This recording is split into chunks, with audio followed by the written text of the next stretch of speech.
کہ جنہوں نے چلے اور 4 مہینے لگائے اور تبلیغ جماعت چھوڑ دی. کیوں؟ جب ایک کام آدمی کرتا رہتا ہے وہی ایک نظام چلتا رہتا ہے, اس تعلق میں جو تعلق پیدا ہو جاتا ہے وہی تعلق چلتا رہتا ہے, لیکن ہمیشہ چلنے کے لیے وہ تعلق کافی نہیں ہوتا. اس تعلق میں جدت کی ضرورت ہوتی ہے, اس کے اندر تازگی کی ضرورت ہوتی ہے, اس کو ٹو انویگوریٹ کرنا ہوتا ہے, اس کو عشق الہی سے دوبارہ بھرنا ہوتا ہے. اس کے اندر نفس و شیطان اس کے دشمن ہو جاتے ہیں, کبھی گھر کے لوگ اور کبھی ہمسائے اس کے دشمن ہو جاتے ہیں, اور کبھی کاروبار اور کبھی بیوی اس کے دشمن ہو جاتی ہے, کبھی ساس اس کے خلاف ہو جاتی ہے. ایسی شکل کے اندر وہ جو اس کے پاس جو مادہ جذبوں کا ہوتا ہے وہ بہت تھوڑا ہوتا ہے, وہ اس کو گرا دیتا ہے, اس کو کسی اور طریقے سے ذکر اللہ سے یا درود شریف سے یا صحبت شیخ سے اپنی اس روحانیت میں اضافہ کرنا ہوتا ہے, اور اس کے بعد پھر وہ ان چیزوں کا مقابلہ کرتا ہے. جب ایک ہی حالت پر قائم رہتا ہے تو اس کا تنزل شروع ہو جاتا ہے, اور اس کا تنزل شروع ہونے کی وجہ سے اعمال اس سے چھوٹ جاتے ہیں اور اس کے اوپر قبض طاری ہو جاتی ہے, وہ عمل نہیں کر سکتا. لہذا اس کو چاہیے کہ ہر وقت اللہ کو گفٹ دیتا رہے, اللہ کے ساتھ عمل کرتا رہے, کبھی ذکر اللہ کا گفٹ دے, کبھی سبحان اللہ و بحمدہ کا گفٹ دے, اور پھر وہ نفس و شیطان جو اس کو ورگلا دیتے ہیں تو پھر اللہ تعالیٰ سے فوراً معافی مانگتا رہے, اور پھر یہ کہ استغفار کرتا رہے تاکہ اس کا دل صاف ہو جائے, اور اگر گناہوں سے سرد ہو جائیں تو اس کی کثافت بڑھ جائے تو فوراً درود شریف سے اس لطافت میں اضافہ کرے کہ جتنا وہ لطیف ہوگا, کیونکہ اللہ کی ذات کیا ہے, اللہ نور السماوات والارض, تو نور میں کتنی لطافت ہوتی ہے, اللہ میں کوئی کثافت نہیں, اللہ کی ذات سبحان ہے اور سبحان میں کوئی عیب نہیں. تو جو بے عیب ہے وہ کثیف آدمی کے ساتھ تعلق کیسے بنا سکتا ہے؟ ٹھیک ہے, آپ نے دیکھا کہ آپ نے جمعے کو کپڑے پہنے اور صاف ستھرے کپڑے پہنے, اجلے کپڑے پہنے, عمدہ سوٹ پہنا, واہ واہ کلف بھی لگی ہوئی تھی, خوشبو بھی لگی ہوئی تھی.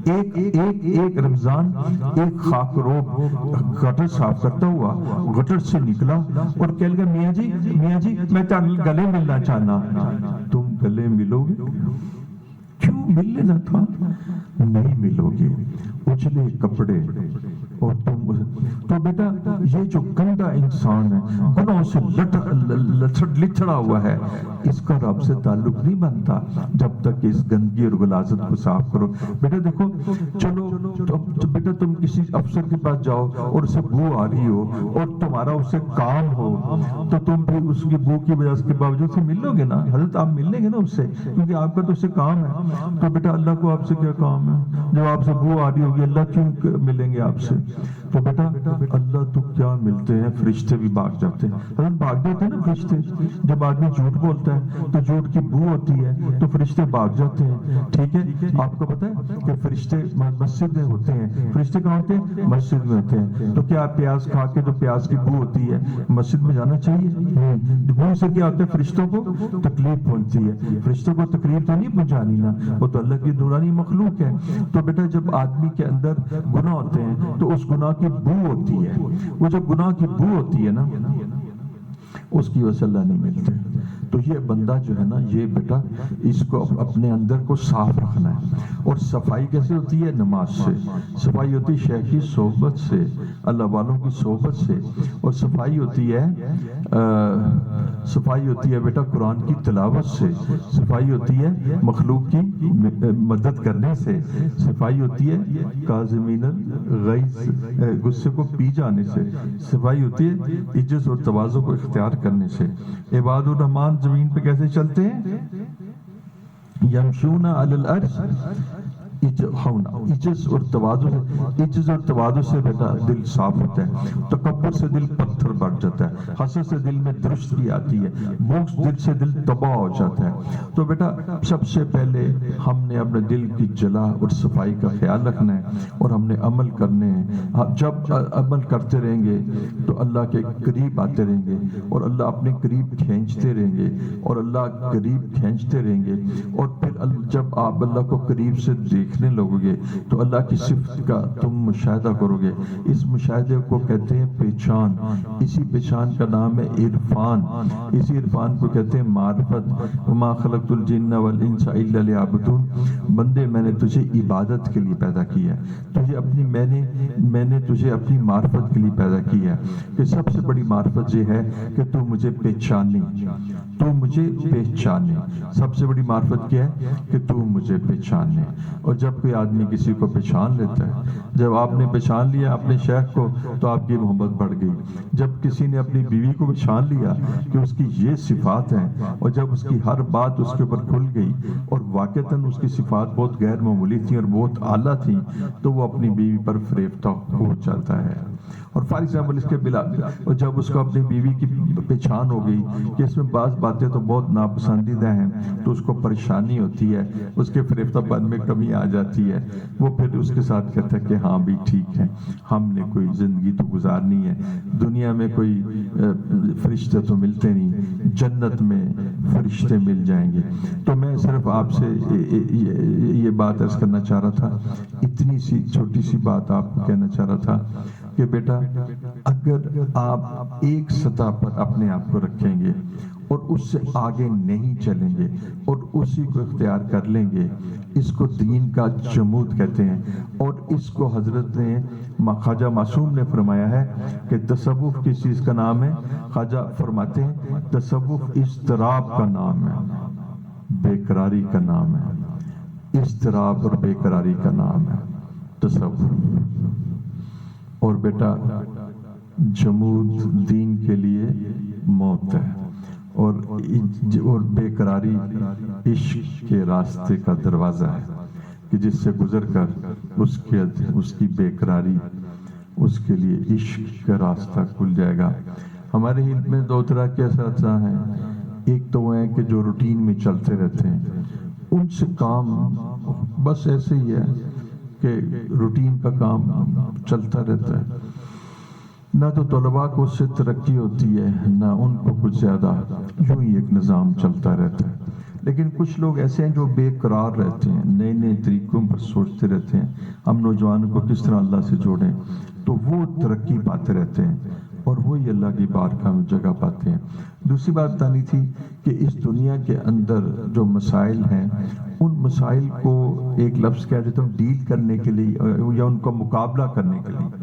مقابلے بھی ٹھیک ہے نا, ان کو ان کا حوادث سے زمانہ اور نامساعد حالات کا مقابلہ کرنے کے لیے, کیونکہ بیٹا حالات تمہاری مرضی کے مطابق تو نہیں ہوں گے نا.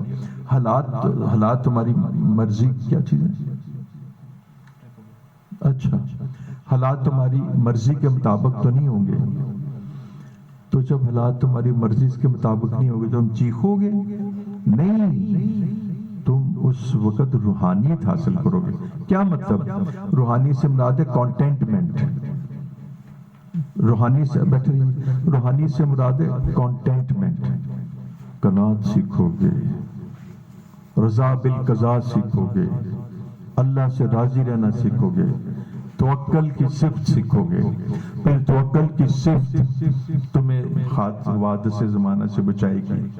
پھر تمہیں تفویض کی صفت کہ تم اپنے معاملے کو اللہ کی بارگاہ میں پیش کر کے مطمئن ہو جاؤ گے, اور حسبنا اللہ و نعم الوکیل سے تمہارے تسلی ہو جائے گی, اللہ ہمارے لیے کافی ہے.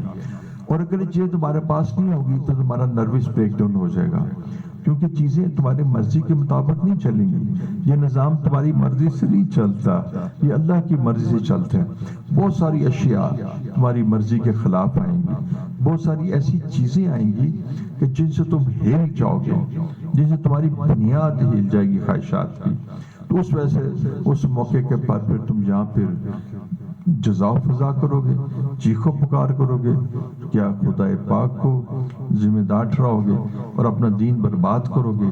ایسی شکل میں تمہیں ضرورت ہے کہ تمہارے اندر توکل ہو, تمہارے اندر قناعت ہو, تعلق مع اللہ ہو, تمہارے اندر تفویض کی صفت ہو, تمہارے اندر اللہ کے ساتھ راضی رہنے کی صفت ہو, جس کو کہتے ہیں تسلیم و رضا.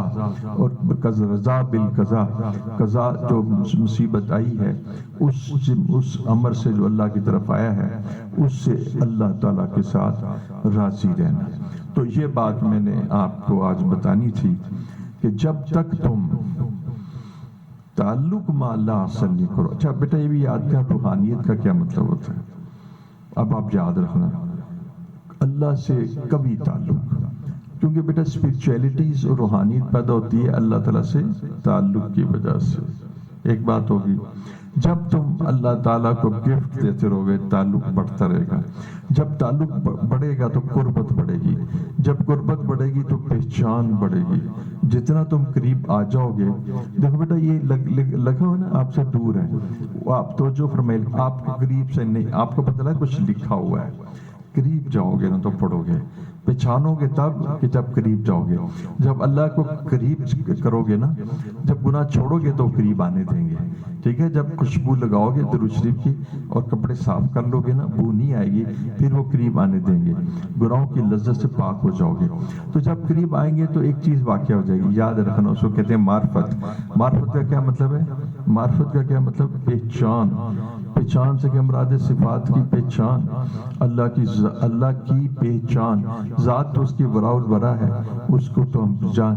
وہ کیسا میرا رب ہے، اتنا لونگ ہے، واہ واہ. اس کی خالقیت کو دیکھیے، ایسا زبردست تصویر بناتا ہے. مصور کو دیکھیے، حنان، ودود، لونگ، پیار کرنے والا، غفار، رحیم، رحمان.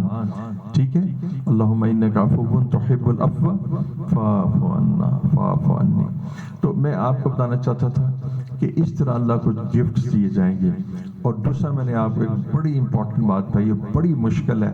مجھے ایک پتہ لگ گیا 2-4 بندوں کو اللہ نے فہم اور سمجھ دے دیا کہ بیٹا جب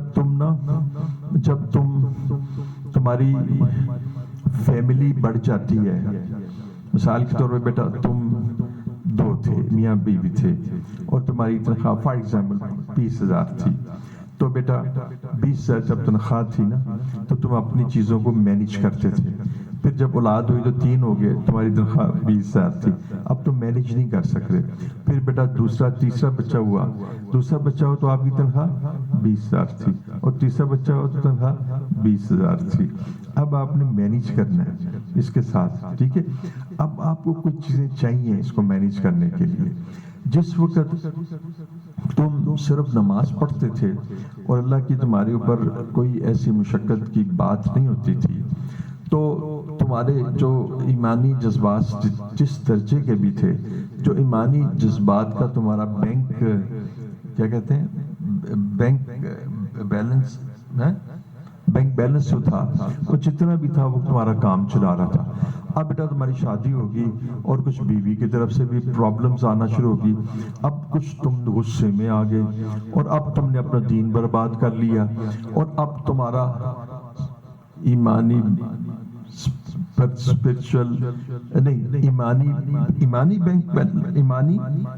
بینک بیلنس وہی تھا. اب بیٹا وہ تو کم ہو گیا تھا.